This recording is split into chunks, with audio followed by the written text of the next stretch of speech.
bem-vindas à Escola Superior do Ministério Público da União. Essa é a nossa última videoaula sobre trabalho infantil. Vamos falar sobre a atuação do Ministério Público do Trabalho no combate a essa grave violação de direitos de crianças e adolescentes. O Ministério Público do Trabalho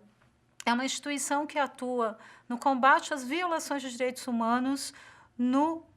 campo das relações de trabalho. Essa atuação pode se dar de forma preventiva ou repressiva. E no enfrentamento do trabalho infantil,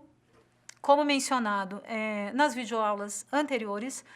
o Ministério Público do Trabalho ele possui uma coordenadoria temática específica que tem por objetivo o desenvolvimento de ações coordenadas e estratégicas para orientar o trabalho dos procuradores e procuradoras do trabalho que atuam em todo o território nacional.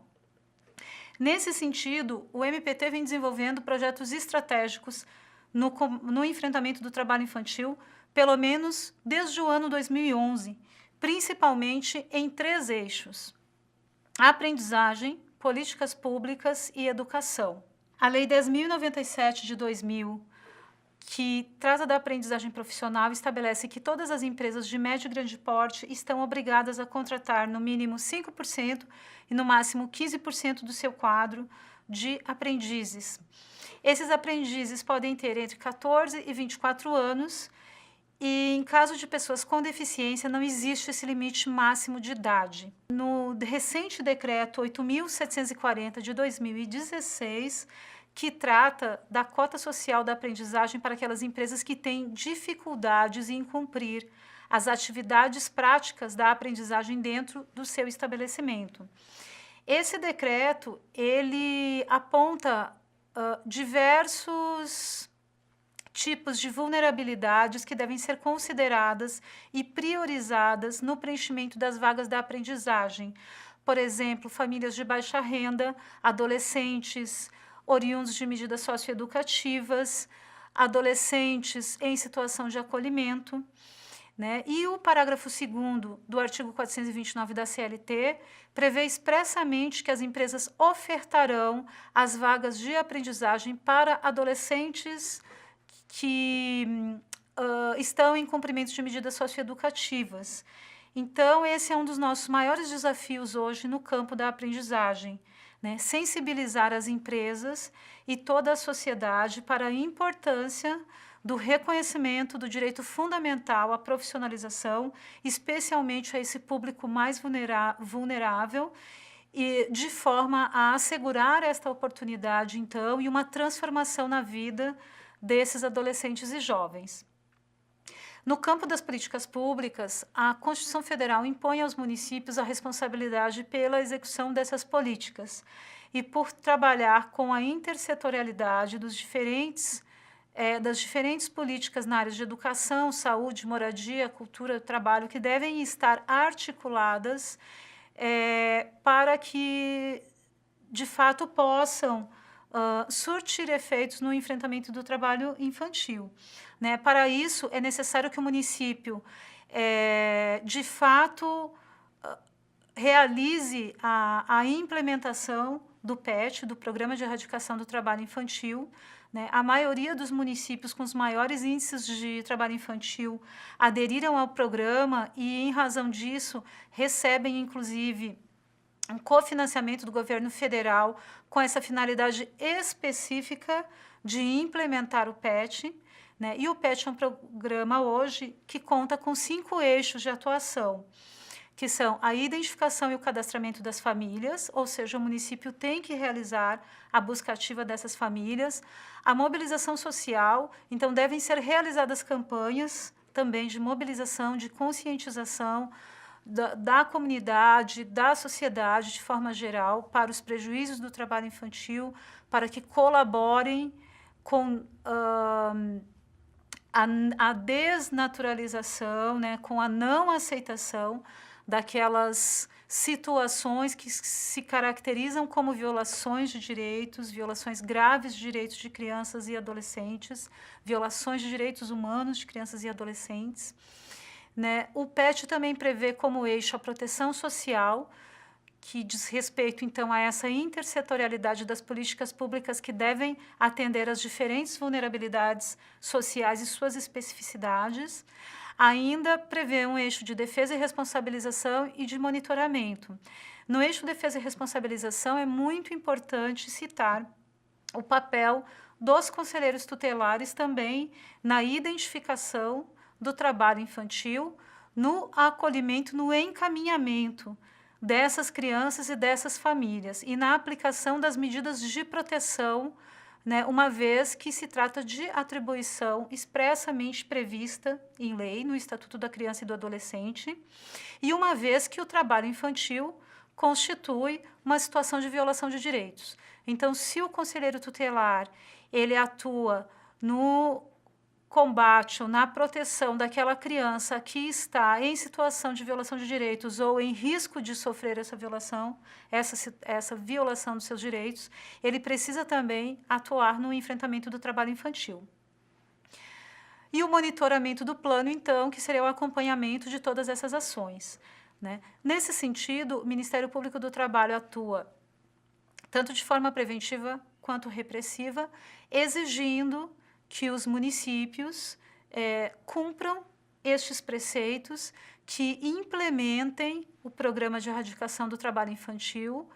que cumpram esses 5 eixos estabelecidos no PET e que o recurso também direcionado, o orçamento direcionado para essas ações, que ele seja efetivamente utilizado nessas ações. Os municípios devem ainda elaborar os seus planos municipais de prevenção e erradicação do trabalho infantil e podem tanto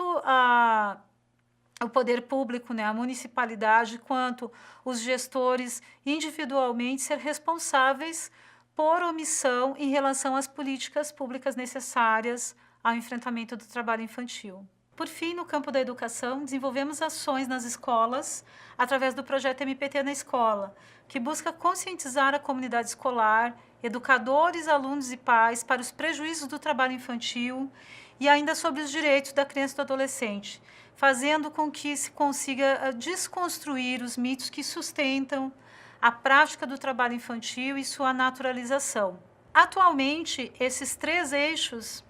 aprendizagem, políticas públicas e educação, esses 3 eixos de atuação do Ministério Público do Trabalho, eles estão concentrados num único projeto que se chama Resgate à Infância. Esse projeto ele vem sendo desenvolvido em todos os estados brasileiros, adotando-se como critério de implantação do projeto os municípios com os piores índices do trabalho infantil e que recebem o cofinanciamento do governo federal para a implementação do PET. Então, através da eleição do município, um grupo de procuradores se dirige à localidade, faz toda uma verificação local das condições de atuação dos conselheiros tutelares, das condições de atendimento do CRAS, do CRES, de toda a rede socioassistencial, realiza audiências com as diferentes secretarias, né, verificando como está esse trabalho intersetorial entre saúde, educação, dependendo das peculiaridades do município, agricultura ou turismo.